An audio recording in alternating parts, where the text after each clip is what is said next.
BC welfare. నమస్కారం sir. Bhaskar sir. గౌరవ ముఖ్యమంత్రి గారికి, డిప్యూటీ సీఎం గారికి, మంత్రివర్యులకి, సీనియర్ ఆఫీసర్స్, డిస్ట్రిక్ట్ కలెక్టర్స్కి అందరికీ నమస్కారాలు తెలియజేస్తూ, బీసీ వెల్ఫేర్ డిపార్ట్మెంట్లో ఎడ్యుకేషన్ డెవలప్మెంట్కి సంబంధించి రెండు ముఖ్యమైనటువంటి ప్రోగ్రామ్స్ ఉన్నాయి సార్.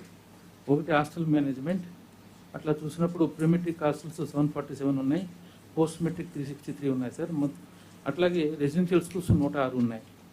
ఈ మొత్తం మీద 1,20,000 మంది పిల్లలు హాస్టల్లో కానీ ఎడ్యుకేషన్ ఇన్స్టిట్యూట్స్లో కానీ చదువుకుంటున్నారు సార్. అయితే కంపారిటివ్లీ రెసిడెన్షియల్ స్కూల్స్ కంటే హాస్టల్లో ఉన్నటువంటి పిల్లలకి కొన్ని కన్సర్న్స్ ఉంటాయి సార్. సో అందు గురించి డిస్ట్రిక్ట్ కలెక్టర్స్ ఫోకస్ చేయాల్సినటువంటి ఏరియాస్ను కొన్నిటిని సందర్భంగా ప్రస్తావిస్తున్నాను సార్. అందరూ వీటి మీద దృష్టి పెట్టాల్సిందిగా కోరుతున్నాను. ముఖ్యంగా హాస్టల్కి సంబంధించి జిల్లాలో చాలామంది జిల్లా స్థాయిలో కానీ, డివిజనల్ స్థాయిలో కానీ, మండల స్థాయిలో అధికారులు ఉంటారు. ఒక్కొక్క హాస్టల్కి ఒక ఆఫీసర్ని స్పెషల్ ఆఫీసర్గా ట్యాగ్ చేసి వాళ్ళు పీరియాడికల్గా విజిట్ చేస్తుంటే పిల్లలకి ఎమోషనల్ సపోర్ట్ ఉంటుంది. అట్లాగే ఇష్యూస్ ఏమన్నా ఉంటే దృష్టికి వస్తాయి సార్, వాటిని మనం రిజాల్వ్ చేయొచ్చు. రెండోది ముఖ్యమైనది ఏంటంటే శానిటేషన్ ఇష్యూ హాస్టల్స్లో బాగా ఉంటుంది సార్.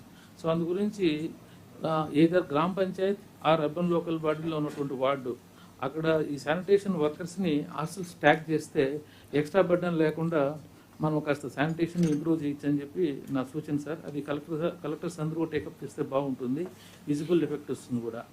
ఇంకా పీరియాడికల్గా జరిగే మెడికల్ చెకప్స్ ఉన్నాయి సార్. వీటిలో గ్యాప్స్ ఉంటాయి. ఇవి క్రమం తప్పకుండా పిల్లలకి వాళ్ళు they are away from the parents కాబట్టి ఏదైనా మెడికల్ ఇష్యూస్ వాళ్ళకి ఉంటాయి, ముఖ్యంగా గర్ల్స్ స్టూడెంట్స్కి అయితే. అందు గురించి అవన్నీ స్ట్రీమ్లైన్ చేసి పిఎస్సిస్కి కానీ, కమ్యూనిటీ హెల్త్ సెంటర్స్ కానీ ట్యాగ్ చేసిన తర్వాత ఈ మెడికల్ చెకప్స్ రెగ్యులర్గా జరుగుతున్నాయా లేదా అనేది మానిటర్ చేయాలి సార్. ఇక ముఖ్యమైన విషయం ఏంటంటే ఎమ్యూనిటీస్ ఫెసిలిటీస్ విషయంలో మనకు ఫైనాన్షియల్ కన్స్ట్రెంట్స్ ఉన్నాయి కాబట్టి జిల్లా స్థాయిలో చాలామంది సిఎస్ఆర్ కింద సహాయం చేసేవాళ్ళు ఉంటారు, అట్లాగే ఫిలాంథ్రోపిస్టులు ఉంటారు సార్. దీనికి ఎగ్జాంపుల్స్ కూడా ఉన్నాయి. ఫర్ ఎగ్జాంపుల్ మన రవిచంద్ర సార్ నెల్లూరులో ఉన్నప్పుడు హాస్టల్స్ మీద బాగా ఫోకస్ పెట్టి చాలా ఇంప్రూవ్ చేశారు సార్. లేటెస్ట్గా కూడా కోనసీమ జిల్లాలో హిమాంశు శుక్ల అన్ని హాస్టల్స్లో 100% ఆర్ఓ ప్లాంట్స్ పెట్టారు సార్. సో ఈ రకంగా అవన్నీ మేము లిస్ట్అవుట్ చేస్తున్నాం సార్. హాస్టల్ ఎమ్యూనిటీస్ ఫెసిలిటీస్ పెంచడానికి ఒక 10-12 ఐటమ్స్ ఐడెంటిఫై చేశాము. వాటిల్లో గర్ల్స్ హాస్టల్ స్పెషల్గా ఫోకస్ పెట్టి స్టేట్ లెవెల్లో డిపార్ట్మెంట్ తరఫున అట్లాగే జిల్లా స్థాయిలో కలెక్టర్స్ అందరం కలిసి మనం out side the government resources ఏదైనా మొబిలైజ్ చేసి ఇంప్రూవ్ చేసే విధంగా ప్లాన్ చేయడానికి ఒక ఎస్ఓపి ఇస్తాం సార్. బట్ ఇవి ఏ జిల్లాలో ఆ జిల్లాలో చేసుకోవడానికి అయితే కలెక్టర్స్ ఎప్పుడైనా చేసుకోవచ్చు. సో ఈ సందర్భంగా దీని మీద దృష్టి పెట్టాలని చెప్పి చూస్తున్నాను.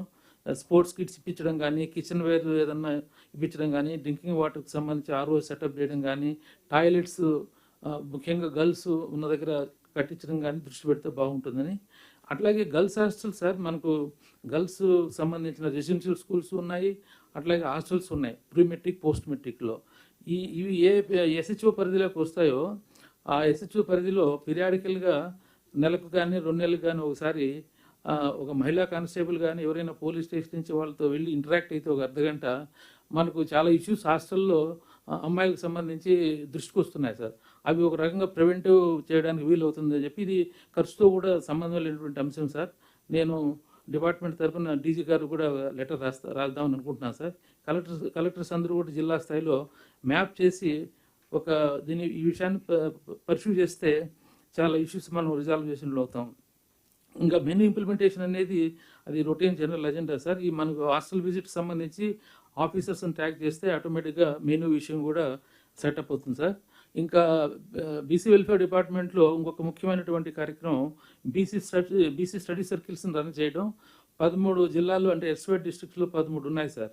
ఈ 13 ఇంట్లో కోచింగ్ ఇస్తూ గవర్నమెంట్ సెక్టర్లో బీసీ ఎడ్యుకేటెడ్ యూత్కి జాబ్స్ వచ్చే విధంగా జరుగుతుంది. ఇది కలెక్టర్ గారు వాటిని విజిట్ చేసి అక్కడ ఏమైనా ఇష్యూస్ ఉంటే అడ్రస్ చేస్తే ఆ ఇన్స్టిట్యూట్స్ బెటర్గా జరుగుతాయనే సార్. ఇంకా ఎకనామిక్ డెవలప్మెంట్ ఆస్పెక్ట్లో బీసీ కార్పొరేషన్ ఉంది sir. For the last years అయితే కార్యక్రమాలు ఏం లేవు. సారీ, బీసీ కార్పొరేషన్ సంబంధించి ఎకనామిక్ డెవలప్మెంట్ రిలేటెడ్గా ఇంతవరకు 5 ఇయర్స్లో ఏం లేవు సార్.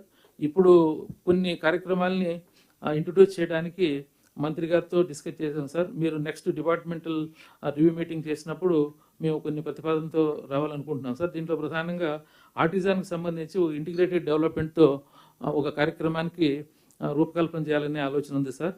దీనికి సంబంధించి పిఎం విశ్వకర్మ యోజన అని చెప్పి గవర్నమెంట్ ఆఫ్ ఇండియా ప్రోగ్రామ్ ఉంది. దాంతో అలైన్ చేసుకుంటే మనకు ఫండింగ్ ప్యాటర్న్ కూడా కాస్త సపోర్ట్ దొరుకుతుంది సార్.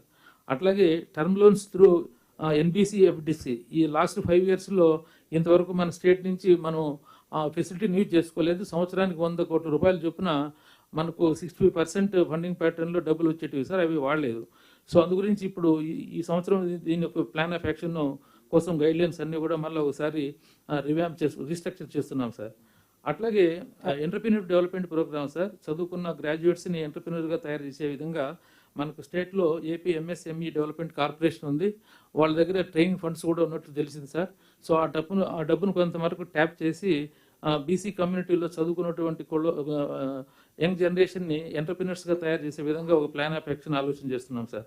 ఇక గతంలో అప్పుడు 2014-15లో మనం సెల్ఫ్ ఎంప్లాయ్మెంట్ స్కీమ్ కింద బ్యాంక్ లింకేజ్తో కొంతమేరకు సబ్సిడీ ఇచ్చి చాలా సెల్ఫ్ ఎంప్లాయ్మెంట్ యూనిట్స్ ప్రొవైడ్ చేసేవాళ్ళం సార్. దాన్ని కూడా ఈసారి మళ్ళీ ఒకసారి దాన్ని రీస్ట్రక్చర్ చేసి ఏ రకంగా ఇంప్లిమెంట్ చేస్తే మనం స్మాల్ ఎంటర్ప్రైజెస్ కానీ స్మాల్ బిజినెస్ యూనిట్స్ కానీ ముఖ్యంగా ఉమెన్ టార్గెట్ చేస్తూ చేయాలని చెప్పి ఆలోచన సార్. అట్లాగే బీసీ ఫార్మర్స్లో ఎవరైనా స్మాల్ మార్జినల్ ఫార్మర్స్ ఉంటే ఆర్గానిక్ ఫార్మింగ్ ప్రమోట్ చేయడానికి కూడా ఒక ప్లాన్ ఆఫ్ యాక్షన్ చేయాలనుకుంటున్నాం సార్ బీసీ కార్పొరేషన్ తరఫున.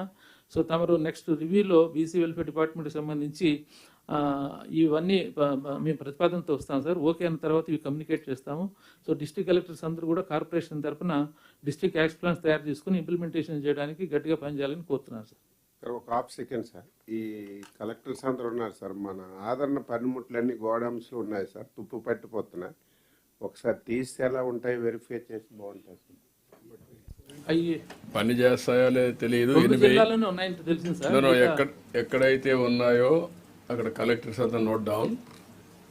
ఓన్లీ 2 జిల్లాల్లో ఉన్నాయండి సార్. ఏంటండి? 2 జిల్లాలోనే ఉన్నాయి సార్. అన్ని జిల్లాల్లో డిస్ట్రిబ్యూట్ అయిపోయినాయి. ఓకే, ఆ 2 districts లో పని ఉపయోగపడితే యూ కెన్ డిస్ట్రిబ్యూట్ ఇమీడియట్లీ. ఏ జిల్లాలో ఉన్నాయి? చిత్తూరు సార్, ఒకటి శ్రీకాకుళం అనుకుంటారు. Chittoor and Srikakulam collector you write down, and Chittoor also you checkup. Sir Manyam జిల్లాలో కూడా ఉన్నాయి సార్. ఓకే, ఉంటే అవి కూడా టేకప్ చేయండి. అవి కూడా టేకప్ చేసి ఏం చేయాలో వర్కౌట్ చేయండి. ఎక్కడున్నా కూడా ఒకసారి వెరిఫై చేయండి. ఒక చిన్న అంశం సార్, బీసీ భవన్ సార్, ఇంతకుముందు 13 ప్రీవియస్గా తమరు ఉన్నప్పుడే శాంక్షన్ చేశారు సార్. 3 గ్రౌండ్ అయినాయి. అవి కంప్లీట్ అవ్వడానికి little bit amount is required sir. అవి మనం you write down all these things, ఏం చేయాలో చేద్దాం. మిగతా 10 ల్యాండ్ అవసరం సార్. నేను కలెక్షన్ రిక్వెస్ట్ చేస్తున్నాను.